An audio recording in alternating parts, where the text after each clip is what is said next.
Hey, hello again. In this tutorial, so what you can guess here is we're going to do a meteor shower, or sort of a static view of collecting a couple of trails.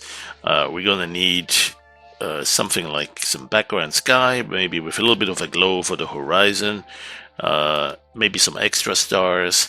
Then we'll combine them. We'll also do some trails that are changing in size. Now, this is just a hand-drawn test, so that's not the ultimate technique that we will use, but it's just to understand how to use this post adjustment to change the size based on some controls you have available here. So that's the post adjustment, and then we'll also switch over to doing that with lines. So with the line tool, and not with hand drawn. Well, it is hand drawn, but just you go from start to finish of that line, and then you can also add different evolutions on the size. These even change several times, right? So you could have an extra lens flare here and add another big one here, and that's the idea.